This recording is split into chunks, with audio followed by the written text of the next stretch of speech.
Friends, कैसे हैं आप सभी।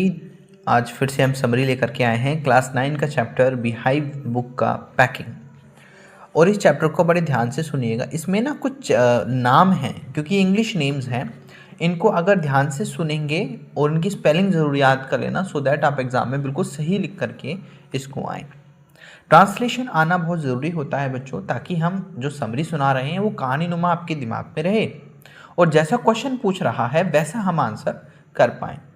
छोटी छोटी समरी होती हैं जिससे कि कोर वैल्यू आपको बता दी जाती है और अपनी लैंग्वेज में बाकी के आंसर्स बड़े आराम से बनाए जा सकते हैं। हम एक क्वेश्चन आंसर की सीरीज भी लेके आएंगे जिसमें important long answer short answer भी कवर करेंगे, वो भी आप ज़रूर देख लीजिएगा। शुरू करते हैं।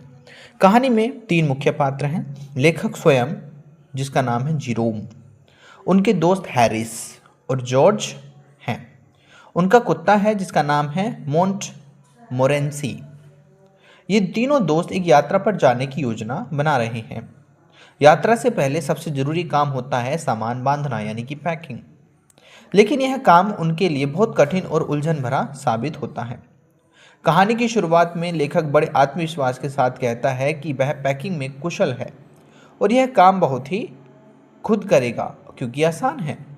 वह अपने दोस्तों से कहता है कि वे उसे पैकिंग करने दें और केवल उसकी मदद करें।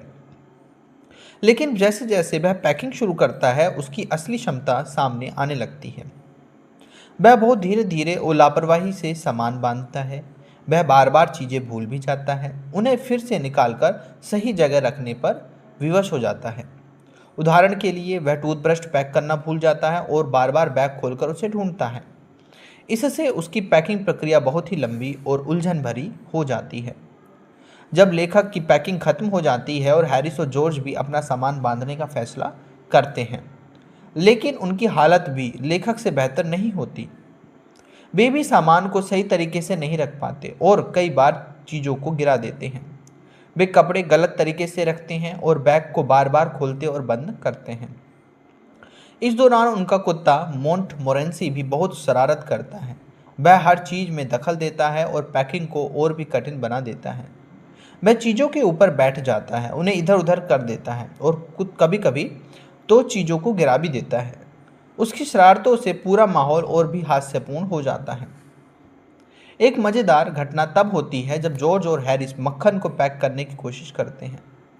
वे मक्खन को एक बर्तन में रखते हैं, लेकिन वह बार बार फिसल जाता है और इधर उधर फैल जाता है। अंत में वे उसे किसी तरह पैक करते हैं, लेकिन वह पूरी तरह गड़बड़ हो जाता है। पूरी कहानी में ये दिखाया गया है कि कैसे साधारण सा काम भी यदि सही तरीके से ना किया जाए तो बहुत कठिन और हास्यास्पद बन जाता है। तीनों दोस्त अपनी अपनी गलतियों से सीखने के बजाय और भी ज़्यादा गड़बड़ करने लगते हैं। कहानी के अंत में वे किसी तरह अपना सामान पैक कर लेते हैं, लेकिन यह प्रक्रिया इतनी उलझन भरी और थकाऊ हो जाती है कि पाठक को हंसी आ जाती है।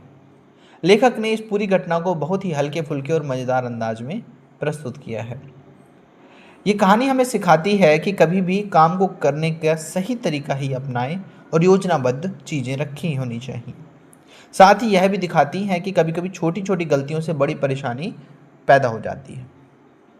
तो दोस्तों, ये थी समरी। कितनी छोटी और मनोरंजक समरी थी बहुत। तो दोस्तों, समरी कैसी लगी हमें ज़रूर बताना। चैनल को ज़्यादा से ज़्यादा शेयर सब्सक्राइब ज़रूर करना और हमें अगर सम्मान राशि भेजनी है तो ऊपर दिए गए बार कोड पर ज़रूर भेज सकते हैं। हमें इसकी बहुत ज़्यादा आवश्यकता है। मिलेंगे नेक्स्ट वीडियो में, तब तक के लिए बाय बाय।